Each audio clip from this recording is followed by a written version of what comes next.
दोस्तों, कैसे हैं आप सब। चलिए शुरू करते हैं। आज हम करने वाले हैं अपना एक चैप्टर जिसका नाम है chapter number 4, demand and recovery. Chapter बहुत इंपॉर्टेंट है, आपको एक क्वेश्चन इसका एग्जाम में पक्का मिलने वाला है अब की बार। ठीक है, और मैं आपको बता दूं, आपको एग्जाम में कम से कम 5 नंबर ये चैप्टर आपको दिला देगा। ठीक है, और क्या ये चैप्टर मुश्किल है? ये चैप्टर भयंकर बहुत ही ज़्यादा आसान है। मैं कह रहा हूँ बिल्कुल, अगर आप आराम से समझोगे, बिल्कुल कॉन्सेप्ट इसके नाम नाम के हैं, प्रैक्टिकल क्वेश्चन एकदम हलवे हैं। ठीक है, अब यहाँ पे chapter number 4 demand and recovery chapter को 100% करने के लिए आपको क्या क्या पढ़ना है, ठीक है ना, वो सब मैं यहाँ पे कराऊंगा। तो एक क्लास तो हम इस पे लगा चुके हैं, ठीक है ना, क्लास 1 जिसको मैंने पार्ट 1 बोला था। आज हम पार्ट 2 करेंगे दोस्तों इसका। जिन लोगों ने क्लास नहीं देखी है पहले वो देख लो, उसके बाद ये क्लास देख लो, ताकि आपको 100% एग्जाम में जो भी आए वो यहीं से आपको मिलने वाला है। ठीक है, चलें आगे। अब इससे पहले कि मैं चैप्टर शुरू कराऊं, मैं आपको ये चीज बता देता हूं, मतलब क्लास सेकंड शुरू करें हम लोग इसकी, मैं आपको बता देता हूं कि ये जो आप वीडियो देख रहे हो ये सारे नए वीडियो हैं। मई 26 में अगर आपका अटेम्प्ट है, या सितंबर 26 में, या जनवरी 27 में, सबके लिए ये वीडियो है, ध्यान से देखना। ठीक है, और अच्छे से इसको समझना। ठीक है, कोई दिक्कत इसमें होने वाली है नहीं। ठीक है, अब यहाँ पे टोटल क्या चीजें पढ़नी है। डिमांड एंड रिकवरी चैप्टर को अगर आप पूरे नंबर लेना चाहते हो, 100% चाहते हो कि ये चैप्टर हमारा हो, तो आपको इसके अंदर टोटल 12 कंटेंट्स हैं दोस्तों, जो आपको आने ही चाहिए। मतलब अगर आपने ये कर लिए तो आपके नंबर पूरे आ जाएंगे। जिसमें से कंटेंट नंबर 1 हम लोग फर्स्ट क्लास में कर चुके हैं, सेकंड, थर्ड, फोर्थ, फिफ्थ और सिक्स्थ, मतलब 12 में से 6 कंटेंट हम पढ़ चुके हैं, और बाकी के जो 6 कंटेंट बचे हुए हैं वो आज की क्लास में हम खत्म करेंगे। बिल्कुल हर एक कंटेंट यानी हर एक कॉन्सेप्ट आपको यहीं पे याद करा दूंगा मैं। आपको अपने पास से कुछ भी करने की जरूरत नहीं पड़ेगी, और मैं आपको बताऊंगा कि इस चैप्टर के अंदर एक अमेंडमेंट है अब की बार। ठीक है, जो लोग अगर पुराने वीडियो देखे हों, या जिन लोगों ने पहले क्लासेस किसी के लिए रखी हों और अभी वो वीडियो देख रहे हैं, मान लो ये, तो मैं आपको बता दूं, एक मॉनेटरी लिमिट है अंडर सेक्शन 74A, उसके ऊपर एग्जाम में क्वेश्चन आ सकता है। मई 26 के लिए ये बहुत ज़्यादा इंपॉर्टेंट है। तो आज 7 से लेके 12 तक सारे कंटेंट हम करेंगे, चैप्टर को फिनिश कर देंगे। चलें दोस्तों, ठीक है, चलते हैं। अब आ जाते हैं यहाँ पर, और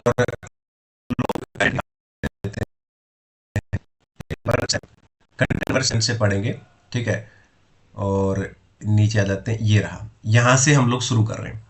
तो सबसे पहले शुरू करते हैं, इसको समझते हैं ये क्या है। तो आइए, एक छोटा सा कॉन्सेप्ट मैं आपको याद कराने वाला हूं क्लास के अंदर ही। एक सेक्शन है दोस्तों, ठीक है ना, जिसका नाम है सेक्शन 79। ठीक है ना, सेक्शन 79 जिसको बोलते हैं रिकवरी ऑफ टैक्स। अभी याद हो जाएगा, बस आप थोड़ा सा मुझे टाइम दो। 2 मिनट में मैगी बनती है, उससे पहले ही, ठीक है ना, ये आपका कॉन्सेप्ट आपको याद हो जाने वाला है। मैगी बनाते बनाते भी आप इसको देखोगे तो याद हो जाएगा आपको। ठीक है, ओके, ठीक है जी। अब इससे पहले कि इस कॉन्सेप्ट को समझें, मैं आपको बता दूं कि इंपॉर्टेंट फॉर एग्जाम, बिल्कुल इंपॉर्टेंट फॉर एग्जाम। ठीक है, अगर ये क्वेश्चन एग्जाम में आता है तो इसके 5 या 6 पॉइंट भी अगर आप एग्जाम में लिख देते हो तो आपका काम बन जाएगा, कोई दिक्कत नहीं है। लेकिन सवाल ये उठता है कि 5-6 पॉइंट याद कैसे करें। तो चलिए इसके लिए एक कहानी बनाते हैं। ठीक है ना, यहाँ पे एक बंदा है, ठीक है, ये एक बंदा है, ब्रो यानी कि मैं हूं ये। ठीक है, ये मैं हूं, और यहाँ पर दूसरा बंदा है। ठीक है, यहाँ पे एक और बंदा है। ठीक है ना, और इसका नाम रख देते हैं हम प्रो प्रोफेसर। ये कौन है? Pro professor. अब क्या हुआ कि मुझे टैक्स वैक्स दे देना चाहिए था गवर्नमेंट को, मैंने नहीं दिया। ठीक है ना, अब ये जो प्रो प्रोफेसर है ना, ये मेरे से रिकवर कर रहा है टैक्स। ठीक है ना, अब ये रिकवर करना चाहता है, रिकवरी करना चाहता है किसकी? टैक्स की। जो टैक्स मैंने नहीं दिया, अब ये रिकवरी करेगा कैसे? सवाल इस बात का है, क्वेश्चन ये है कि रिकवरी कैसे करेगा। तो 5 पॉइंट आपको याद करा रहा हूं मैं, ये 5 की 5 बातें आपको ध्यान रखनी है। बोलो क्लियर है? अब हो सकता है, ऐसा हो सकता है कि मेरा कुछ पैसा, ठीक है ना, मेरा कुछ पैसा किसके पास पड़ा हो? Pro professor. प्रो प्रोफेसर मतलब मैं कह सकता हूं कि जो टैक्स अथॉरिटी है, ठीक है ना, डिपार्टमेंट के पास, यानी कि जो टैक्स अथॉरिटी है, डिपार्टमेंट है, पहले से ही उसके पास मेरा कुछ ड्यू है। ठीक है ना, जो पड़ा हुआ है मान लो। तो प्रॉपर ऑफिसर क्या करेगा, प्रॉपर ऑफिसर कह रहा है कि भैया ब्रो तुम यार टैक्स दे दो अपना। मैंने कहा नहीं दे पाऊंगा। तो उसने कहा चलो भैया रिकवर करना पड़ेगा, इससे पैसे निकलवाने पड़ेंगे। कैसे निकलवाएं? तो प्रॉपर ऑफिसर ने देखा कि हमारे डिपार्टमेंट के पास पहले से इसका कुछ पैसा पड़ा हुआ है। तो ये कह रहा है कि देखो हम लोग क्या करेंगे, जो हमारे पास तुम्हारा पैसा पड़ा है ना, उसी में से, ठीक है ना, उसी में से, ठीक है, यहाँ पे मैं थोड़ा अलग कलर ले रहा हूँ, उसी में से हम लोग जो तुम्हारा पैसा पड़ा है उसी में से कुछ पैसा डिडक्ट कर लेंगे, जो हमें तुमसे लेना है उतना पैसा जो टैक्स अथॉरिटी के पास पड़ा है उसी में से डिडक्ट कर लेंगे। पहला पॉइंट याद होगा। तो अगर प्रॉपर ऑफिसर मेरे से रिकवर कर रहा है टैक्स, तो टैक्स का रिकवर करने का तरीका क्या है, टैक्स अथॉरिटी के पास जो ड्यू पड़ा है मेरा उसमें से वो डिडक्ट कर लेंगे कि चलो भैया बात खत्म होगी, ठीक है, हमारे पास कुछ पैसा पड़ा था, हमने उसी में से पैसा काट लिया तुम्हारा। मैंने कहा चलो ठीक है भाई, कोई दिक्कत नहीं है। अब अगर ऐसा ना हो, ठीक है, तो अगर ऐसा ना हो तो क्या होएगा? तो प्रॉपर ऑफिसर कह रहा है कि देखो भाई पैसे दे दो। मैंने कहा पैसे तो है नहीं, ठीक है ना, लेकिन प्रॉपर ऑफिसर को पता लगा कि कुछ गुड्स पड़ा हुआ है मेरे पास, ठीक है ना। तो प्रॉपर ऑफिसर कह रहा है कि भैया देखो जो तुम्हारा गुड्स है ना वो बेच डालेंगे हम लोग, सेलिंग, ठीक है ना, सेल कर देंगे हम लोग। क्या सेल कर देंगे? जो गुड्स है तुम्हारा उसको हम सेल कर देंगे और पैसा रिकवर कर लेंगे। मैंने कहा अच्छा, एक तरीका ये है, इस तरीके से कर सकते हैं, बिल्कुल ठीक है। और क्या कर सकते हैं प्रॉपर ऑफिसर, और क्या करेगा? फिर एक बंदा है यहाँ पे, मान लो एक बंदा है ये वाला, ठीक है, इसको हम बोल देते हैं थर्ड पर्सन। थर्ड पर्सन कहलाएगा ये, ठीक है ना, क्योंकि दो पार्टी तो ये होगी, थर्ड पर्सन ये होगा। तो ये जो थर्ड पर्सन है, ठीक है ना, इस अब मुझे इससे कुछ पैसे लेने थे, इस थर्ड पर्सन से मान लो मुझे कुछ पैसे लेने थे। तो प्रॉपर ऑफिसर कह रहा है कि भैया एक काम करेंगे, जो तुम्हारा ये थर्ड पर्सन है ना इससे हम पैसे ले लेंगे, ठीक है ना। हम लोग क्या करेंगे, थर्ड पर्सन से पैसे ले लेंगे। प्रॉपर ऑफिसर कह रहा है कि देखो तुम तो पैसे दे नहीं रहे हो, तो हम रिकवरी किससे कर लेंगे? हम रिकवरी करेंगे from third person, from third person. Third person से हम रिकवरी कर लेंगे। तीन बातें याद हुई आपको, तीनों बातें।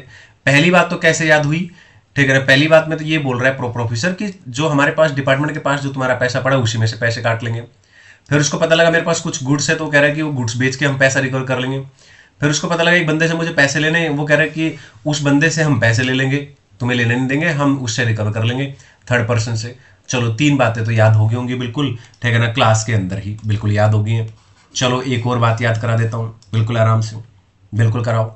अब जैसे कि मेरे पास गुड्स था ना, तो कह रहे थे प्रॉपर ऑफिसर ने बोला कि ये गुड्स बेच के, प्रॉपर ऑफिसर को पता लगा कि मेरे पास कोई प्रॉपर्टी है, ठीक है ना, मेरे पास कोई प्रॉपर्टी है, ठीक है। तो प्रॉपर ऑफिसर ने बोला कि देखो भाई तुम्हारे पास जो प्रॉपर्टी है उसको बेच के हम पैसा रिकवर कर लेंगे।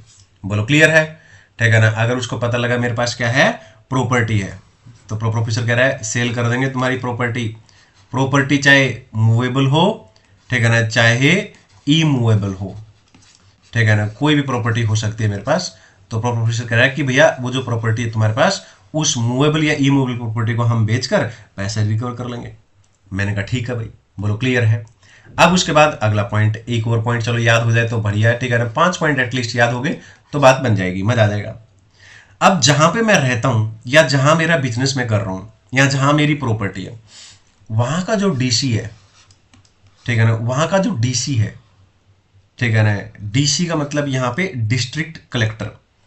तो मैं यहां पे लिख देता हूं, वहां का जो डिस्ट्रिक्ट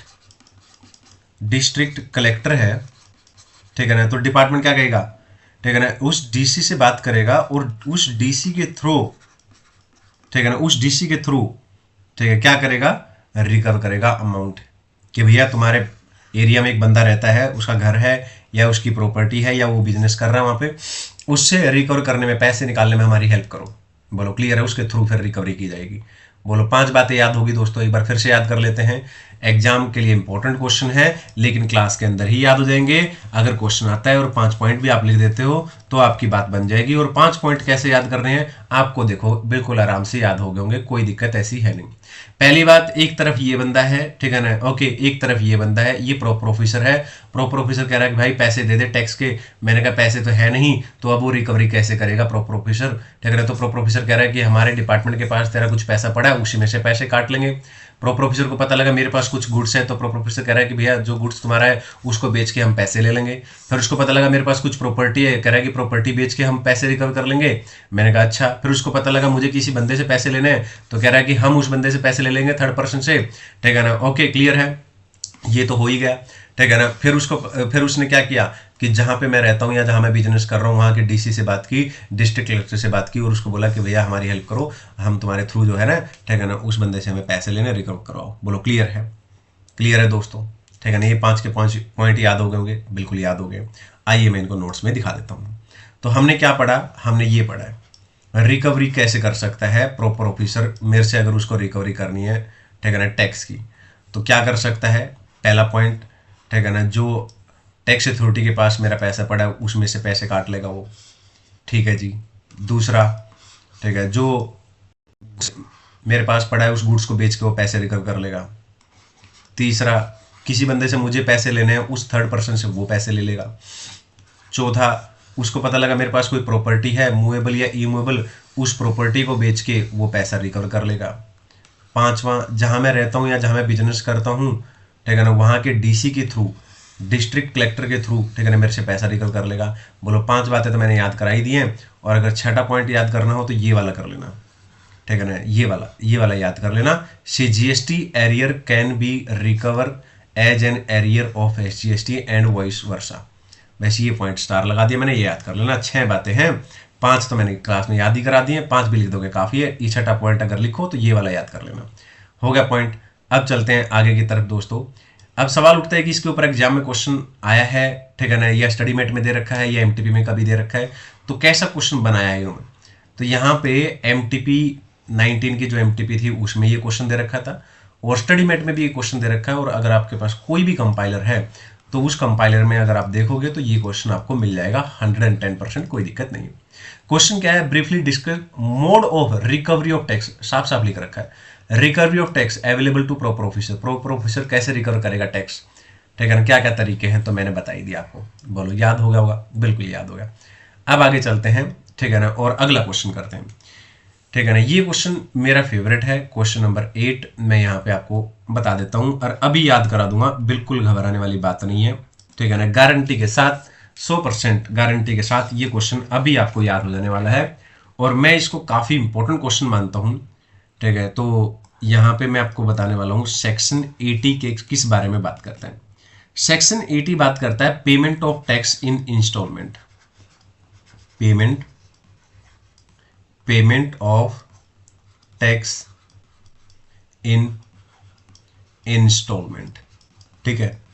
अब यहाँ पे बस छोटी सी कहानी, हर एक पॉइंट आपको याद हो जाएगा क्लास के अंदर ही, और ये मैं आपको बताऊंगा, ठीक है ना। मैं आपको इस पे स्टार लगवा देता हूँ, ठीक है, ये आपको जरूर करना है। मैं इसको बहुत ज़्यादा इंपॉर्टेंट टॉपिक मानता हूँ पर्सनली, ठीक है ना। ओके, और very very very very very very important, ठीक है। अगर उनको कुछ डिफरेंट क्वेश्चन देना होगा इसके अंदर से और पुराने कॉन्सेप्ट्स में से देना होगा, तो यहाँ पर ये वाला जो है काफ़ी इंपॉर्टेंट कॉन्सेप्ट है, लेकिन अभी याद हो जाएगा, इसमें कोई दिक्कत ऐसी है नहीं, ठीक है ना। अब सवाल ये उठता है कि यहाँ पे एक बंदा है, ठीक है, ये मैं हूँ, ठीक है, ये मैं हूँ, ओके ब्रो, ठीक है। अब मुझे कुछ टैक्स का पेमेंट करना है, ठीक है ना, मुझे टैक्स का पेमेंट करना है, ठीक है, लेकिन टैक्स का अमाउंट थोड़ा ज़्यादा लग रहा है, ठीक है ना। मैं इतने पैसे कहाँ कमाता हूँ, तो मुझे लगा यार इतना मेरा टैक्स बन रहा है, ठीक है ना, थोड़े से पैसे तो हैं ही, अब ये टैक्स मैं कैसे भरूँ समझ में नहीं आ रहा। तो मैंने किसी एक्सपर्ट की सलाह ली, ठीक है ना, मैंने उससे पूछा, मान लो कोई CA, मैंने उससे बात की, ठीक है ना। ओके, तो मैंने उसको बोला, मैंने कहा कि यार एक बात बताओ, ठीक है, कि क्या आपको लगता है कि मैं टैक्स भर रहा हूँ और टैक्स में इंस्टॉलमेंट में दे दूँ। तो उन्होंने बोला हाँ इंस्टॉलमेंट में दे सकते हो। मैंने कहा पक्का मैं इंस्टॉलमेंट में भर सकता हूँ टैक्स? उसने कहा बिल्कुल भर सकते हो।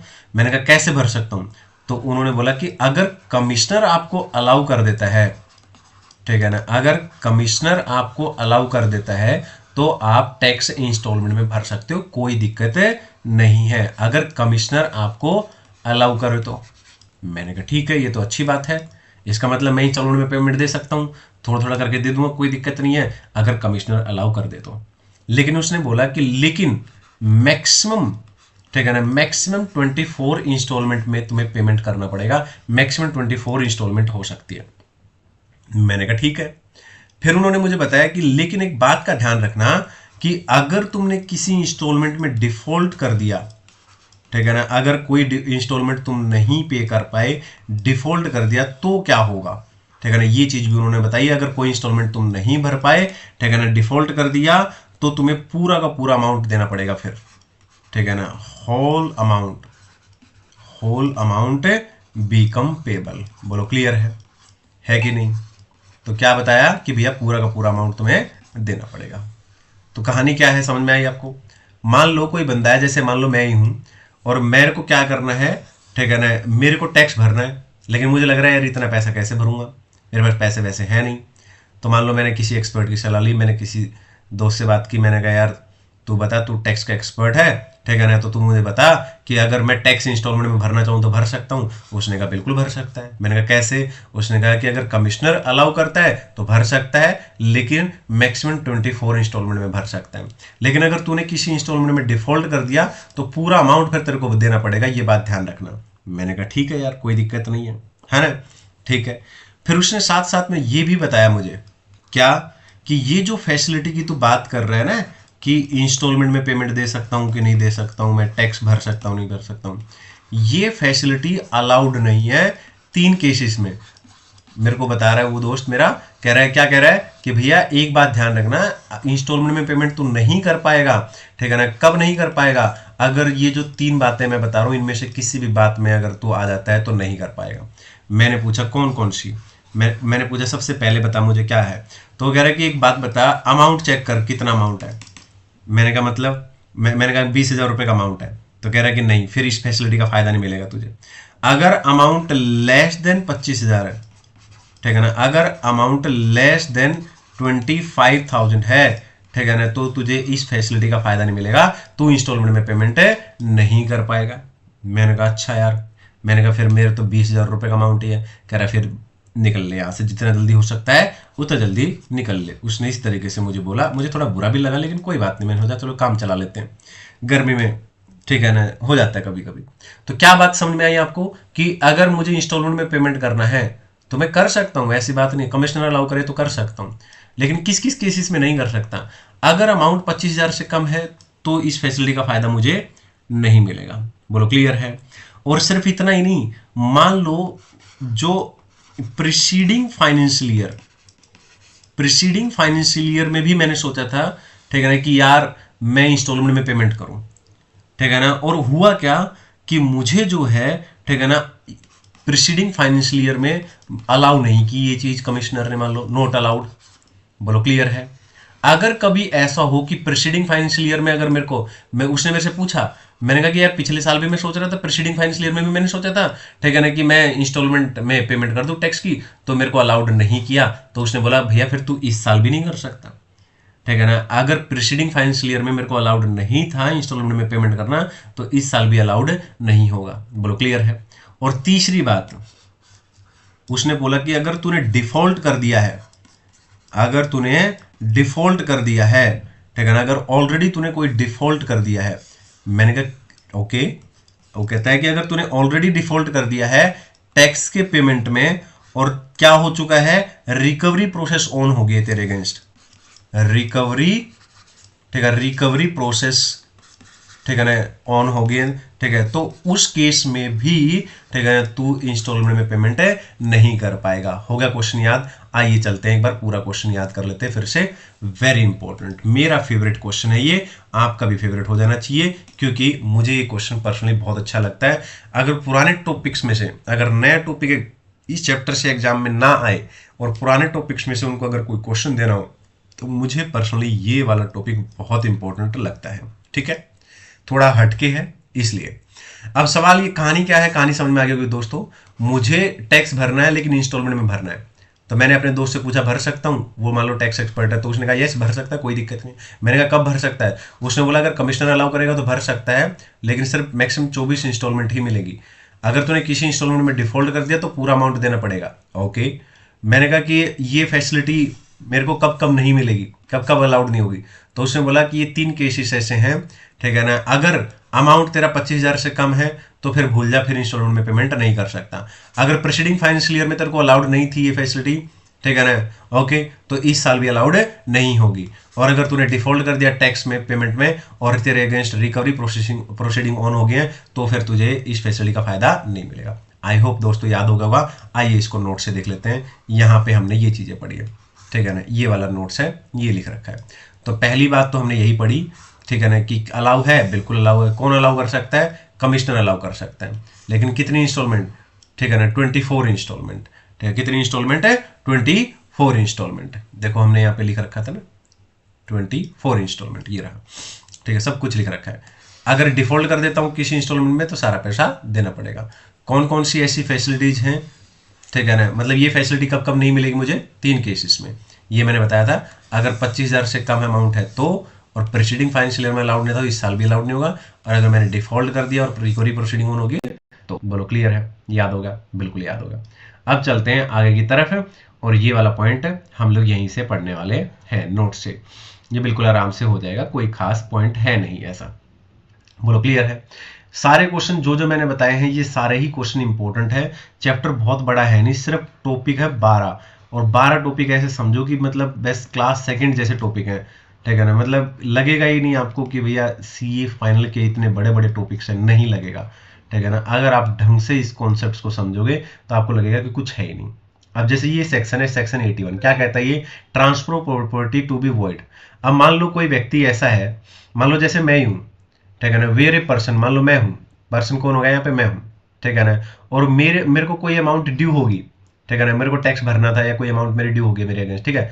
अब मेरे को लगा यार कहीं मेरी प्रॉपर्टी वगैरह पे बात आ जाए, तो मैंने क्या किया, अमाउंट ड्यू होने के बाद मैंने वो प्रॉपर्टी के अगेंस्ट या तो मैंने कोई चार्ज क्रिएट कर दिया, ठीक है ना, क्लियर है, या मैंने क्या किया, कैसे चार्ज क्रिएट किया, ठीक है ना, मैंने या तो उसको सेल कर दिया या मॉर्टगेज कर दिया, एक्सचेंज कर दिया, या किसी भी तरीके से, ठीक है ना। और मैंने ये क्यों किया? ताकि देखो अब मेरा तो मकसद यही है ना कि भैया मेरे से पैसे ना निकल सके, तो कहीं ना कहीं मैं गवर्नमेंट के रेवेन्यू को डिफ्रॉड करने के लिए ऐसा कर रहा हूँ, तो ये वॉइड हो जाएगा, ठीक है ना, ये ट्रांसफर नहीं माना जाएगा। बोलो क्लियर है। मतलब कहानी समझ में आई आपको क्या? कि अगर मैं एक व्यक्ति हूँ, ठीक है, क्लियर है, और कोई अमाउंट ड्यू होगा, ठीक है ना, तो मेरे को पता लग गया कि भैया बात मेरी प्रॉपर्टी पे आ सकती है, तो मैंने तुरंत क्या किया, उस प्रॉपर्टी के अगेंस्ट क्रिएट कर दिया चार्ज, ठीक है ना, या उस प्रॉपर्टी, पूरी प्रॉपर्टी पे नहीं, उसके पार्ट पे। कैसे? मतलब या तो सेल कर दिया या मॉर्टगेज कर दिया, एक्सचेंज, या किसी भी तरीके से। और मैंने ऐसा क्यों किया है? ताकि गवर्नमेंट को रिवेन्यू ना हो, मतलब कहीं ना कहीं नहीं होगा, है ना, तो ये चीज वॉइड मानी जाएगी, वो ट्रांसफर नहीं माना जाएगा। लेकिन कुछ केसेस ऐसे हैं, अगर ये कंडीशन सेटिस्फाई हो जाती है तो ये वैलिड बन जाएगा, ठीक है ना। कब कब? अगर ये 4 कंडीशन सेटिस्फाई हो जाती हैं तो वैलिड हो जाएगा। मैंने ऐसा किया है, मैंने प्रॉपर्टी बेची तो है, लेकिन सामने वाले बंदे ने मेरे को जितना पैसा होना चाहिए था उतना पैसा दिया है। मान लो 10 लाख रुपए की प्रॉपर्टी है, तो उन्होंने 10 लाख रुपए मुझे दे दिए, कोई दिक्कत नहीं है, एडिक्वेट कंसिडरेशन। और मैं जो ये कर रहा हूँ, मैं इस मकसद से नहीं कर रहा हूँ कि गवर्नमेंट को फ्रॉड हो, मतलब नुकसान हो रेवेन्यू, ठीक है। तो मैं क्या है, गुड फेथ में ऐसा कर रहा हूँ, ठीक है ना।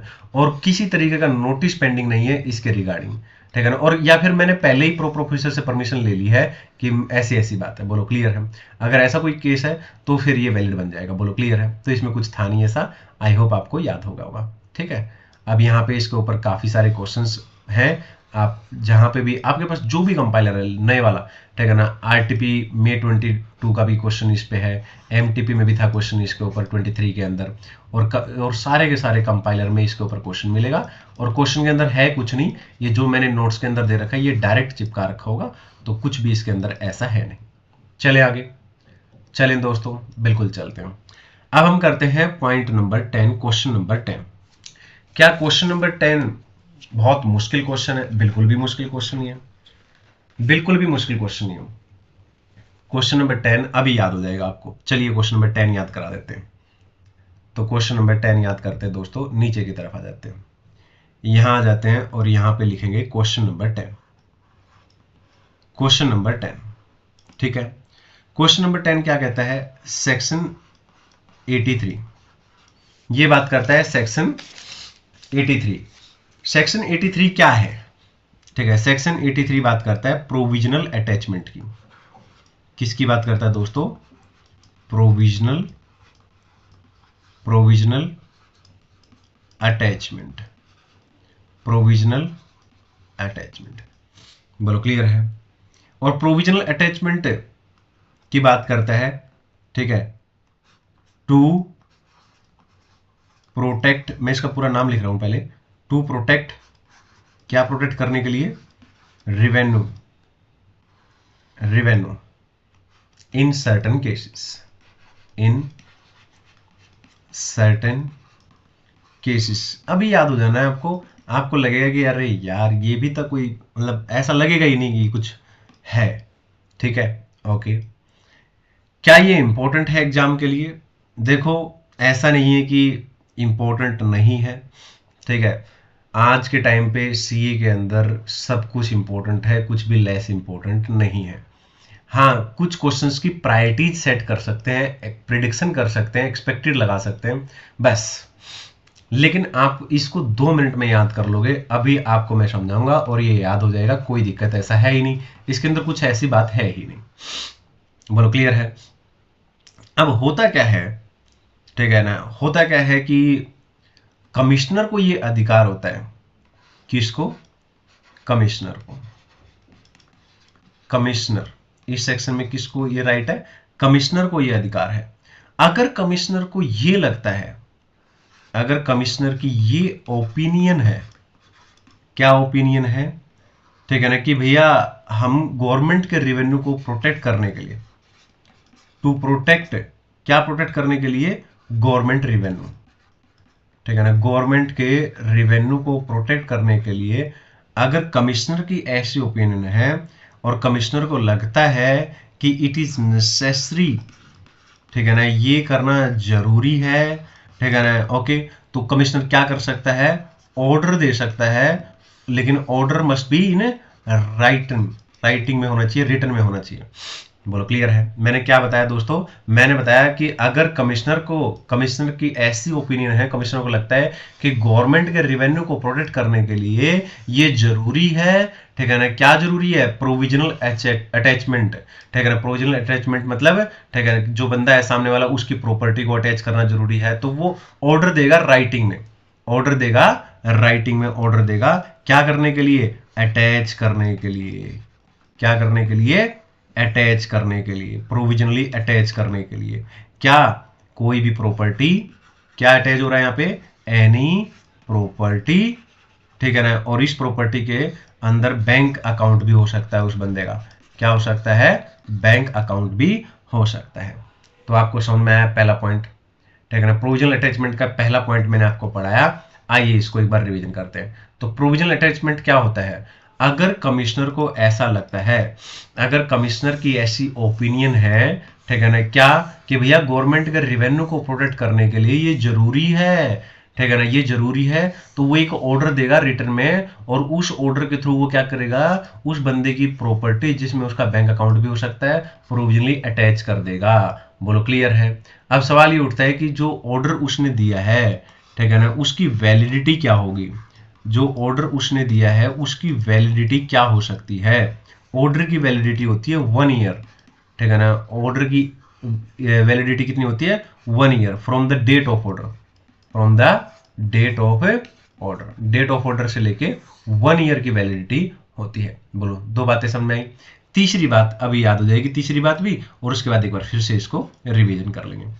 तीसरी बात में ये कहता है कि जो प्रॉपर्टी अटैच हो रही है, मान लो मेरी प्रॉपर्टी अटैच होगी, ठीक है, अब जो प्रॉपर्टी अटैच हो रही है, अब उस प्रॉपर्टी की नेचर क्या है, उसकी नेचर है या तो पेरिशेबल, ठीक है ना, पेरिशेबल और हजार्डियस, ठीक है ना, हजार्डियस नेचर क्या है प्रॉपर्टी की, अगर पेरिशेबल या हजार्डियस नेचर है प्रॉपर्टी की जो अटैच हुई है, एंड, ठीक है ना, इसके साथ में मतलब प्लस एक कंडीशन तो ये कि भैया प्रॉपर्टी की नेचर ये होनी चाहिए, ठीक है ना, प्रॉपर्टी की नेचर ये होनी चाहिए, एंड, ठीक है, मैं क्या करता हूं, मैं पे कर देता हूं, ठीक है ना, मैं पे कर देता हूं, क्या पे कर देता हूं, ठीक है, 2 चीजों में से जो भी कम है वो, विच एवरेज लोअर, मैं इतना अमाउंट पे कर देता हूं, विच एवरेज लोअर, विच एवरेज लोअर मतलब जो प्रॉपर्टी अटैच हुई है उसका मार्केट प्राइस, या तो मार्केट प्राइस निकालो, उसका market price of the property और मार्केट प्राइस ऑफ प्रॉपर्टी और ठीक है ना जो भी अमाउंट पेबल है मेरे अगेंस्ट, ठीक है ना जो मुझे अमाउंट दे देना चाहिए था पेबल है, ठीक है ना, बोलो क्लियर है। विच एवरेज लोअर देख लो, मान लो प्रॉपर्टी जो अटैच हुई है उसका अमाउंट है 50 लाख है और अमाउंट पेबल है 30 लाख है, तो विच एवरेज लोअर कितना है 30 लाख है। ये 30 लाख अमाउंट में क्या कर देता हूं, मैं पे कर देता हूं, ठीक है ना, और साथ ही साथ मेरी प्रॉपर्टी की नेचर क्या है, पेरिशेबल एंड हजार्डियस नेचर है, और मैं विच एवरेज लोअर अमाउंट पे कर देता हूं, ठीक है ना, बोलो क्लियर है। तो उस केस में क्या होगा, जो प्रॉपर्टी मेरी अटैच हुई है वो क्या हो जाएगी, रिलीज हो जाएगी, वो क्या हो जाएगी, रिलीज हो जाएगी, बोलो क्लियर है। समझ में आया दोस्तों आपको, ठीक है ना, क्लियर है। तीन बातें मैंने कराई हैं, तीनों बातें इस पॉइंट के अंदर एक बार फिर से याद कर लेते हैं और फिर चलेंगे, ठीक है। समझो कि बस खत्म ही है मामला, बस सब कुछ बचा नहीं है। इस चैप्टर के अंदर जो अमेंडमेंट आई है, ठीक है ना, वो मैं आपको करा दूंगा, वो आपको क्लास के अंदर ही याद हो जाएगी, ये मैं आपको प्रॉमिस करता हूँ। आप बिल्कुल आराम से अगर ये वीडियो देखेंगे, इसको एक दो बार आप सुन लोगे तो आपको अपने पास से कुछ भी पढ़ने की जरूरत नहीं पड़ेगी, ठीक है ना, कोई दिक्कत आपको रहेगी नहीं। तो सेक्शन 83 क्या बात करता है, प्रोविजनल अटैचमेंट की बात करता है। इसमें पहला पॉइंट तो क्या बात किया, पहला पॉइंट ये बात की, ठीक है ना, अगर किसी भी टैक्सेबल पर्सन की प्रॉपर्टी अटैच हो रही है, जैसे मान लो मैं टैक्सेबल पर्सन हूं, मेरी कोई प्रॉपर्टी अटैच कर रहा है, कौन कर रहा है, किसको अधिकार है ये, कमिश्नर। अगर कमिश्नर को लगता है कि गवर्नमेंट के रेवेन्यू को प्रोटेक्ट करने के लिए जरूरी है तो वो ऑर्डर देगा रिटर्न में और मेरी प्रॉपर्टी के साथ साथ मेरे बैंक अकाउंट को अटैच कर सकता है, लेकिन इसकी वैलिडिटी क्या होती है, डेट ऑफ ऑर्डर से 1 साल की होती है। लेकिन अगर मेरी प्रॉपर्टी की नेचर पेरिशेबल एंड हजार्डियस है और साथ ही साथ मैंने सामने वाले बंदे को बोला कि मेरी प्रॉपर्टी की नेचर क्या है, पेरिशेबल है, एंड मार्केट प्राइस जो मेरी प्रॉपर्टी का है, जो बीकम पेबल, जो पेबल अमाउंट बनता है विच एवरेज लोअर करके, ठीक है ना, वो मैंने पे कर दिया है, मैंने उसको बोला कि मैंने पे कर दिया है, तो क्या हो जाएगी, मेरी प्रॉपर्टी रिलीज हो जाएगी। क्या हो जाएगी, मेरी प्रॉपर्टी रिलीज हो जाएगी। आई होप आपको समझ में आया, कोई इसमें ऐसा था नहीं कुछ भी। चलें दोस्तों, बिल्कुल चलते हैं, चलिए चलते हैं, यहाँ पे आ जाते हैं और ये सारी बातें मैंने यहाँ पे बता रखी है। पहला पॉइंट हमने ये पढ़ा है, याद होगा, कोई दिक्कत नहीं है। दूसरा पॉइंट ये पढ़ा है, वैलिडिटी क्या होती है, ठीक है ना, और तीसरा पॉइंट हमने ये पढ़ा है, तीसरा पॉइंट हमने ये पढ़ा है, बस क्लियर है। चलें आगे की तरफ, अब हम चलते हैं, यहाँ पे आ जाते हैं और अब यहीं से इसी नोट से हम लोग क्वेश्चन नंबर 11, कंटेंट नंबर 11 यहीं से पढ़ने वाले हैं। छोटा सा टॉपिक है, पहले इंपॉर्टेंट होते थे ये टॉपिक, ठीक है ना, आजकल काफ़ी ज़्यादा चीज़ें अलग आ रही हैं एग्जाम के अंदर, डिफरेंट आ रही है। तो जो चीज़ें नॉर्मली आती रही हैं, जो आज से 10-10 साल पहले एग्जाम में आता रहा है, 15-15 साल पहले, उनके ऊपर फोकस ना करके जो डिफरेंट है, जो चीज़ें नहीं आई हैं आज तक एग्जाम में, उनके ऊपर भी फोकस इक्वली करें आप, ठीक है, ताकि एग्जाम के अंदर ये ना लगे कि ये सिलेक्टेड पढ़ के आओ, ये हो गया वो हो गया, ऐसा नहीं करना है, ठीक है। तो यहाँ एक छोटा सा पॉइंट है, कंटेंट नंबर 11, ये इंपॉर्टेंट था एग्जाम के लिए, आज भी इंपॉर्टेंट है, ऐसा नहीं है। सेल्फ असेस्ड टैक्स क्या होता है, तो सेक्शन 73, ठीक है ना, where the self assessed tax is not paid with in, अगर सेल्फ असेस्ड टैक्स है, ठीक है ना, खुद ही टैक्स असेस किया है और वो पे नहीं किया है with in 30 days from the due date of payment of tax, तो पेनल्टी लग जाएगी 10% ऑफ टैक्स और 10,000 विच एवरेज हायर, ठीक है ना, क्लियर है। और शो कॉज नोटिस, यानी नोटिस यहाँ पे कोई रेलिवेंट नहीं है। No penalty shall be waived, कोई पेनल्टी माफ नहीं होगी, even made payment before issue of show cause notice. छोटा सा पॉइंट है, इसको ध्यान रख लेना, ठीक है ना। आरटीपी May 20, एमटीपी जुलाई 21 के अंदर भी इसके ऊपर क्वेश्चन था। अब यहाँ पे आ जाते हैं कंटेंट नंबर 12 के ऊपर, ये है आपका मेन पॉइंट आज की क्लास का, ठीक है ना, मतलब स्टार, ठीक है ना। मैं यहाँ पे जितना इसको इम्पोर्टेंट बोलूँ उतना कम है, ठीक है ना। ये आपको May 26 एग्जाम में इसके ऊपर आपको क्वेश्चन मिल सकता है, ठीक है ना। इसको मस्ट डू टॉपिक, ठीक है ना, मस्ट डू टॉपिक है ये, ठीक है ना। इसको साथ में बेसिक LDR कर लो, लेकिन ये याद अभी हो जाएगा आपको, इसकी कोई दिक्कत नहीं है। ये क्या है, बेसिकली यहाँ पे बता रखा है मॉनेटरी लिमिट, क्या बता रखा है दोस्तों, मॉनेटरी लिमिट। अमेंडमेंट है ये, नया पॉइंट है, बिल्कुल एकदम आराम से समझना। यहाँ पे मॉनेटरी लिमिट बता रखी है, ठीक है ना, कि एक बात बताओ, इसमें मॉनेटरी लिमिट फिक्स कर दी है नोटिस इशू करने की। एक सेक्शन होता है जो पिछली बार आया था, जो मैंने सबसे पहले यही कराया था, सेक्शन 74A। ये जो सेक्शन 74A का जो नोटिस इशू करते हैं, सेक्शन 74A के केसेस पढ़े थे हमने काफी सारे, ठीक है ना। तो मैंने आपको बताए थे, अगर केसेस याद हो तो, अगर मैंने टैक्स नहीं पे किया या शॉर्ट पे किया या आईटीसी रॉन्गली अवेल्ड की है, आईटीसी रॉन्गली यूटिलाइज की है या एर्नर से रिफंडेड है, उस केस में जो प्रॉपर ऑफिसर मुझे नोटिस इशू करता है तो उसकी मॉनेटरी लिमिट यहाँ पे बना दी है। अब मॉनेटरी लिमिट के हिसाब से तय होगा कि कौन सा ऑफिसर नोटिस देगा, ठीक है ना, ये बात है बस, और कुछ भी नहीं है। और ये मॉनेटरी लिमिट नीचे एक टेबल बना रखी है, उस टेबल में बता रखी है लिमिट के हिसाब से प्रॉपर ऑफिसर बता रखा है कि कौन नोटिस देगा कौन नोटिस नहीं देगा। आई होप बेस्ट क्लियर होगा। तो ये है पहला पॉइंट, ठीक है ना, ये छोटी सी बात आपको समझ में आ गई होगी। अब आपको दूसरे पेज के अंदर मैंने सारी मॉनेटरी लिमिट यहाँ पे दे रखी है, ये है मॉनेटरी लिमिट जो आपको ध्यान रखनी है। अब ये मॉनेटरी लिमिट भी याद हो जाएंगी, कोई दिक्कत नहीं है। अभी कैसे याद हो जाएंगी, देखो सबसे पहले तो ये बात ध्यान रखो कि आपको ऑफिसर याद रखना है, ठीक है ना। सबसे पहले तो आपको क्या याद रखना है, ऑफिसर याद रखने हैं, ठीक है ना, बोलो क्लियर है। ये ऑफिसर कैसे याद रखोगे, देखो यहाँ पे हेडिंग बना लेनी है, सीजीएसटी ऑफिसर है ये सारे के सारे, पहली बात तो यहाँ पे सीजीएसटी बना लेना है, ठीक है ना। उसके बाद है आईजीएसटी, और फिर दोनों है सीजीएसटी एंड आईजीएसटी, फिर दोनों है। कैसे याद करोगे, पहले ऑफिसर के नाम याद करो, 3 ऑफिसर के नाम याद करने हैं। पहले पॉइंट में सुपरिटेंडेंट है, ठीक है ना, ओके। दूसरा कैसे याद करोगे, डीसी, और दूसरे में कैसे याद करोगे, डीसी एंड एसी। डीसी का मतलब डेप्यूटी कमिश्नर और एसी का मतलब असिस्टेंट कमिश्नर। और तीसरा कैसे याद करोगे, तीसरा याद करोगे एसी एंड जेसी। एसी का मतलब एडिशनल कमिश्नर और जेसी का मतलब ज्वाइंट कमिश्नर। बोलो क्लियर है। अब सिर्फ आपको ये ऑफिसर याद हो गए, पहले क्या करना है, 3 ऑफिसर के नाम याद करने हैं। तो 3 ऑफिसर के नाम याद हो होंगे, सुपरिटेंडेंट, डीसी एसी, एसी जेसी। लेकिन ये जो एसी है और ये एसी अलग अलग है। यहाँ पे एसी का मतलब है असिस्टेंट कमिश्नर और यहाँ पे एसी का मतलब है एडिशनल कमिश्नर, ये बात ध्यान रखना। बोलो क्लियर है। अब यहाँ पे सिर्फ एक लिमिट याद करनी है, बाकी की अपने आप याद हो जाएंगी, स्टार लगा लो। सीजीएसटी की लिमिट याद कर लो। अगर अमाउंट क्या है, अगर अमाउंट जो डिमांड की गई है वो 10 लाख से ज्यादा नहीं है, ठीक है ना, तो नोटिस कौन इशू करेगा, सुपरिंटेंडेंट, ठीक है ना, क्लियर है। बोलो याद होगा ये। सिर्फ ये याद कर लेना कि अगर 10 लाख से ज्यादा अमाउंट नहीं है सीजीएसटी के केस में तो सुपरिंटेंडेंट नोटिस इशू करेगा। बस ये अमाउंट आईजीएसटी के केस में डबल हो जाएगी और सीजीएसटी और एसजीएसटी के केस में आईजीएसटी वाली limit as it is copy करनी है, यानी डबल। बोलो क्लियर है। अब यहाँ पे डीसी और एसी कब नोटिस इशू करेंगे, अगर 10 लाख से अमाउंट ज्यादा है, ठीक है ना, और 1 करोड़ तक है, तो उस केस में, ठीक है ना, उस केस में मान लो 90 लाख है, सीजीएसटी की डिमांड हुई है, ठीक है ना, सीजीएसटी के अंदर नोटिस है, ठीक है ना, ओके। और नोटिस जो डिमांड हुई है टैक्स की, ठीक है ना, वो जो टैक्स का अमाउंट, ठीक है, डिमांड हुई है कितना है, 90 लाख है। अब 90 लाख 10 लाख और 1 करोड़ के बीच में आता है, 90 लाख और सीजीएसटी वाला है, तो इसका मतलब ये आ गया, तो नोटिस कौन इशू करेगा, ठीक है ना, डीसी एसी। बोलो क्लियर है, ठीक है ना। अब यहाँ पर आईजीएसटी कैसे याद करोगे, आईजीएसटी याद करने के लिए डबल कर देना।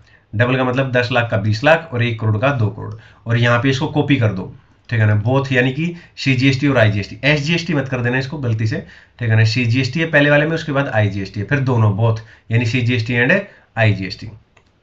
चले आगे। तो इसको तो याद करना ही नहीं है, तीसरे वाले को। तो तीसरे वाले को क्यों याद नहीं करना है, क्योंकि आईजीएसटी की limit as it is copy paste है यहाँ पे, सेम टू सेम, इसलिए इसको तो याद करना ही है।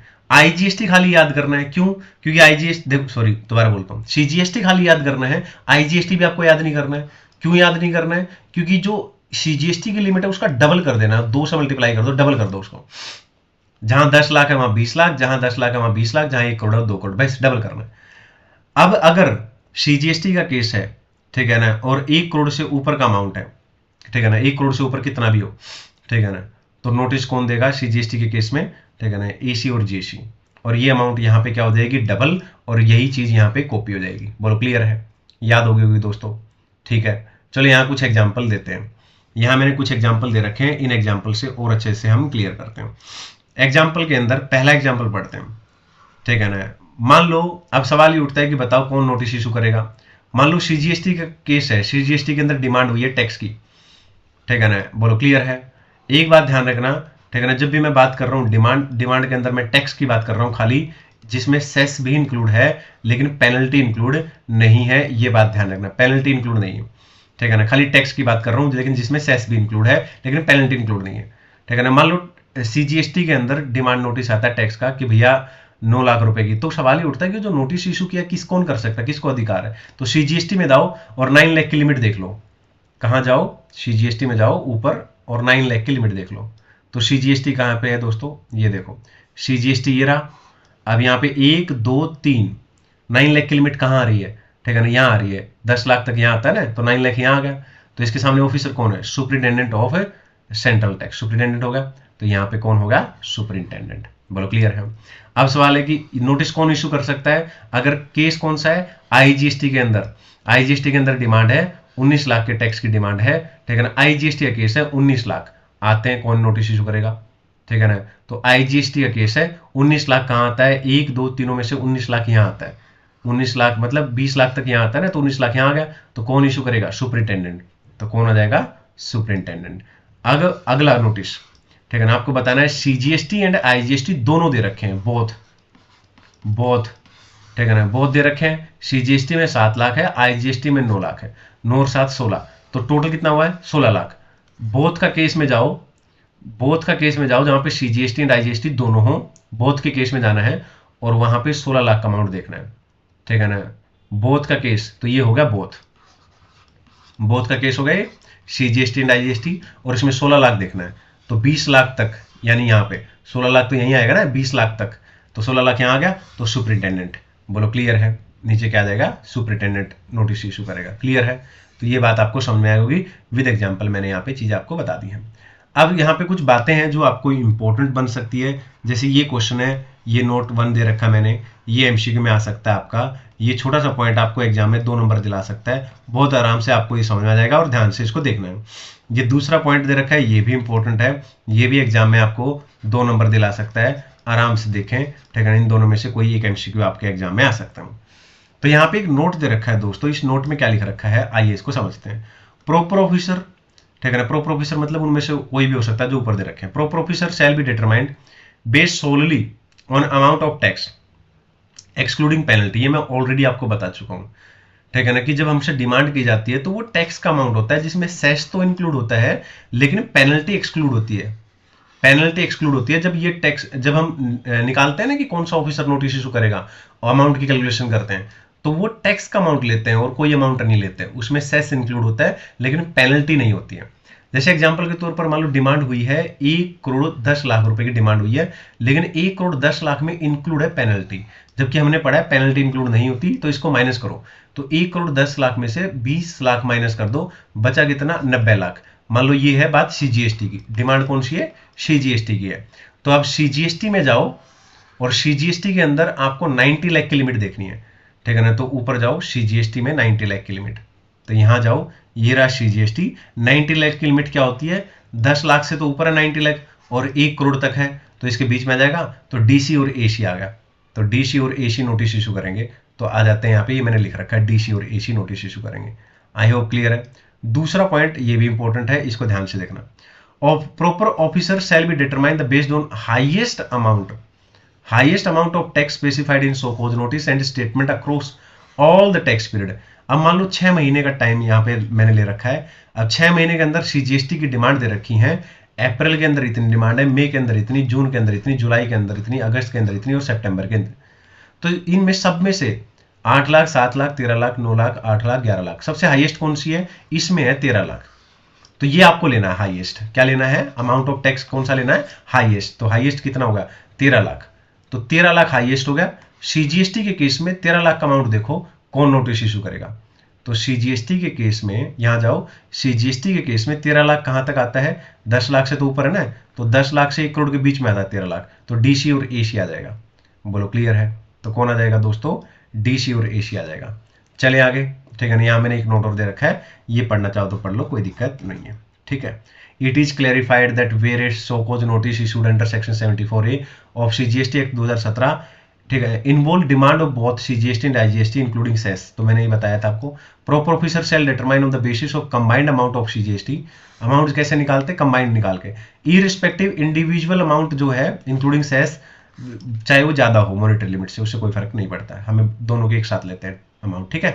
तो ये पॉइंट था आपका, ये अमेंडमेंट थी और आपको समझ में आ गई होगी। मोस्ट इंपॉर्टेंट अमेंडमेंट थी, आपको याद भी करा दी मैंने, ठीक है, क्लियर है, ठीक है। तो 100% डन, ये जरूर आपको करके जाना है। अब आपको करना क्या है दोस्तों, आपके पास नए वाला कंपाइलर होगा, स्टडीमेट होगा, उसके अंदर जितने भी क्वेश्चंस हैं इस चैप्टर के सारे क्वेश्चंस बना लो, ठीक है ना। ओके, 99.999% क्वेश्चंस आपको आराम से समझ में आएंगे। कोई एक आधा हल्का पॉइंट, छोटा मोटा पॉइंट आपको ध्यान रखने की जरूरत है, बाकी और कुछ भी नहीं है, ठीक है। इस क्वेश्चन को खासकर अच्छे से करना। आई होप आपको वीडियो पसंद आया, क्लास पसंद आई होगी। अगर हाँ तो वीडियो को लाइक करो, चैनल को सब्सक्राइब करो और अपने दोस्तों के साथ शेयर कर दो दोस्तों, और सब्सक्राइबर बढ़ा दो मेरे थोड़े से, ठीक है, ताकि मैं और अच्छे से काम करूं। आज के लिए इतना ही, थैंक यू सो मच।